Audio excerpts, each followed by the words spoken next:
We moved out here in 1985 to start a church and didn't have any expertise about church planting, pretty naive about it. I had some colleagues that planted churches about the same time that found resources or went to places and learned all kinds of things. It was much more scientific about it than I was. We just kind of moved out here, and I had recruited a couple people to come with us, and we picked the fastest growing part of town. That's how Pastor Reid Hettich first came to Aurora, Colorado. He planted a church in a developing suburb of Aurora. Although he says that growth happened relatively slowly, the church eventually became a large enough congregation that they built a new building, celebrated their success, and moved in. But after that, Reid felt a spiritual letdown of sorts. He came to a place of discomfort and wanting more. Through reading, prayer, and some new acquaintances, Reid says that God really started to convict him about something he now sees as a huge flaw in his work as pastor up to that point. God really spoke to me about being so isolated in my community. I'd lived here for 20 years and I didn't know anybody. I didn't know area pastors. I mean, a few I've bumped into, but I made no effort to know area pastors. I didn't know anybody, any community leaders. I didn't know anything. I just felt very isolated and distant from my community that I lived in for 20 years.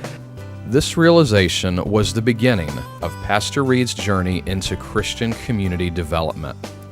My visit with Reid was just one part of a larger sabbatical study funded by the Louisville Institute, in which I sought to discover how ordinary churches were finding ways to engage in this long-term investment approach to ministry. You can find other stories at this link, as well as an introductory video that explains what Christian community development is and gives a broad overview of my project. So Pastor Reid made an intentional effort to meet with other people. When he did, God taught him some unexpected lessons and opened his eyes to realities unknown to him. A couple really important things happened as a result, and most of them were networking. We're getting to know other pastors, getting to know community leaders, and getting me out of my little bubble, and found out that there's a different part of town where people live significantly different than my part of town. That in Aurora, a half hour away makes a huge difference. That there's this urban piece of Aurora that has all of the problems and all of the needs and all the challenges of any sort of urban decaying area. So with his consciousness raised to this other reality, Pastor Reid started to talk to others about where he felt the next step was for his church. As sometimes happens, once a church becomes large and self-sufficient enough, it can give birth to yet another church plant. The next time we do a church plant, we're going to go into the city. Instead of going further away from the city into the suburbs, we're going to go into the city. We're going to do an urban church plant. And, no one argued with me. They just humored me, I imagine, to some degree. But I kept pitching the idea, and one day was pitching the idea to my district superintendent, my boss, and was telling him about how it's time that the church go into those parts of town that most need a good church, that people were leaving those communities and leaving them without the kind of spiritual guidance and help and other kind of community support they needed. And so I was pitching, and he finally looked at me when I took a breath, and he said, why don't you do that? Reid says that even though he would have never seen himself as an urban church planter, and even though he didn't even fully want to do the work at the time, the calling from God was too clear to deny. So that's what he did. He left his large suburban church and ventured into an area known as Original Aurora, an area of the city that struggles economically and otherwise. As Reid got to know the neighbors of the community, as well as reading and learning more about Christian community development, 3 clear priorities emerged for this new effort.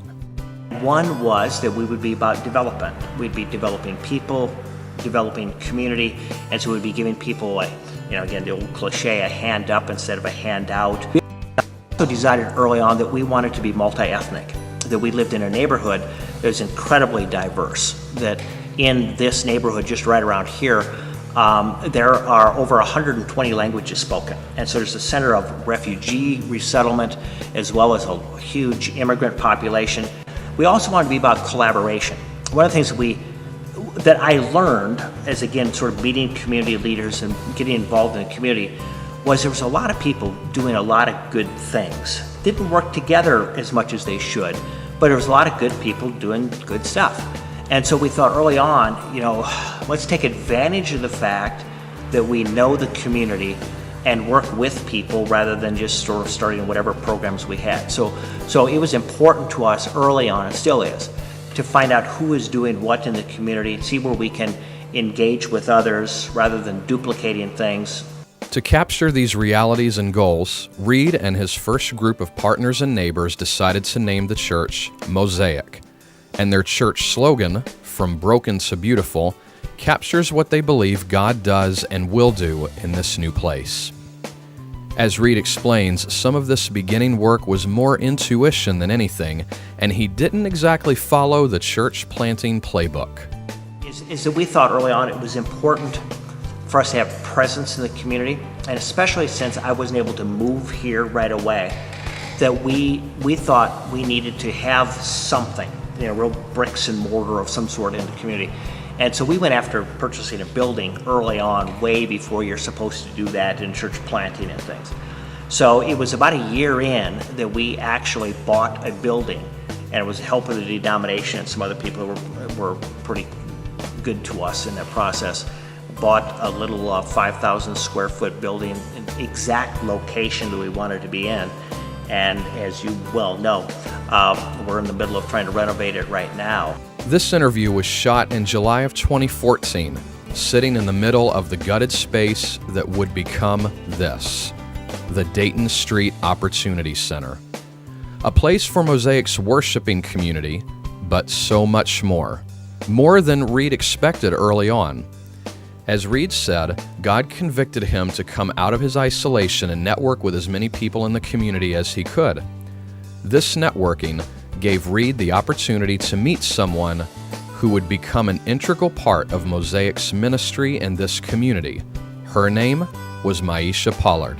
We realized really soon that, man, we really saw the world in very similar kinds of ways. She was the executive director of the Fields Foundation, which is a nonprofit organization that had its start when Moasic's brother was murdered as he was getting ready to witness in a murder trial. Moasic had incredible connections. In fact, as a result of what their tragedy and their story and starting the foundation, her mom ran for public office. Rhonda Fields is now a state representative for our area here. And even in that sort of local political scene, you get a lot of community connections. And so I thought I was pretty well connected to the community, but the joke was for the first year or so, every place I went, Moasic had been there before me. Reid and Moasic found common ground on many development needs that they had discovered through their connections with people on the ground as well as community leaders. Ultimately, they decided to join hands and take a leap of faith. Moasic Church and the Fields Foundation decided to try something together that I had never heard of before. And so we chose to form a formal partnership, and so we are forming a company, an LLC, basically 50-50 partners in the process. That is unique in that we have a church and a nonprofit that is not necessarily a faith-based nonprofit.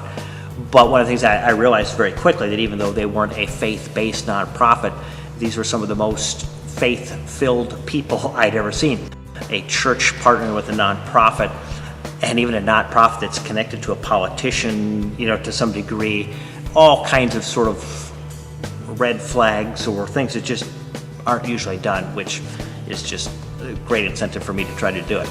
And so we're not just sort of existing in the same building. It's our intent to be involved in the community together and really working together in a lot of ways. There are a number of organizations around here that share a building, share space, and our intent is to be much more than that. Either churches were in communities like this and they were kind of isolated and they didn't do much, or they were doing a bunch of good things in the community but weren't much of a church.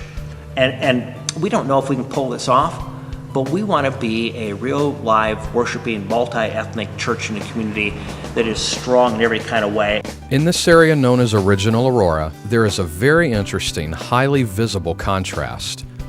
The neighborhood in which Dayton Street Opportunity Center is located is on the south side of Colfax Avenue, but just across that street on the north side is a sprawling healthcare complex.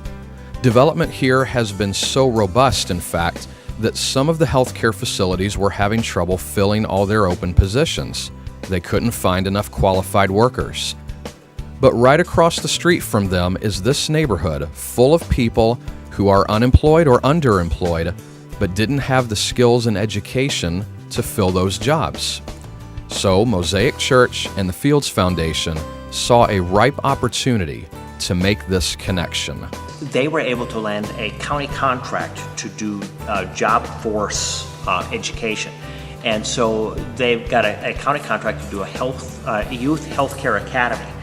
And they wanted me to help teach some of that and do some of those parts. So we are doing that together. So the Fields Foundation, Moasic Church are sort of co-leading this youth healthcare academy that's designed to help young people, especially at-risk young people in our community, to get jobs in some of the medical facilities, right around here. They did all of this work within boundary-crossing partnerships of neighborhood residents, city leaders, and other stakeholders. Beyond the healthcare job training, and since 2014, Moasic Church and the Fields Foundation have gone on to see other parts of their vision become a reality and continue to work towards goals that came about as a direct result of the unique traits, assets, and needs present in the neighborhood. Moasic Church has become a multi-ethnic congregation with worship services in several different languages. The church also holds weekly community prayer meetings. The Dayton Street Opportunity Center has become a place for community programs like Zumba classes, leadership development and mentoring programs for young people. It houses a clinic, a food co-op, and more. Pastor Reid says that as he developed relationships within the neighborhood, grew the church, and got to know the tremendous amount of need present in the neighborhood, the temptation was often there to slip back into the usual church pattern of creating a ministry around meeting immediate needs. But Reid says that the robust community resources already in place for such immediate needs and his church's strong vision for focusing on development helped him not lose sight of why they were there. There are other agencies that are around here that do actually a pretty good job of the food pantries, clothing things, backpack giveaways, all that kind of stuff is happening in this community. And so instead of trying to do that as well, we're trying to do our best to kind of support and encourage that, and have even tried to develop a network of local food pantries and local churches and ministries and nonprofits to do that sort of thing. So there's a resource directory and can help people find the help that they need in that. When I asked Reid what he would say to pastors and leaders in other settings who are starting to get a vision for investing in their community, he talked about how our society's young people, the millennials especially, are much more focused on giving back. Even if they're not involved in a faith community, this kind of passion can be an important starting point.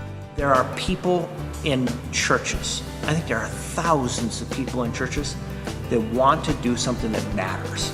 And I think there's people that are tired of sort of the normal little church routines where you are, the little church jobs that you have, and you take care of your own stuff. And even when you have, church work days, you're all taking care of your own comfort kind of things. I think there are people that are longing for a vision of really making a difference in people's lives. To learn more about what this ministry is doing today, you can visit mosaicofaurora.com or DaytonStreetOC.com.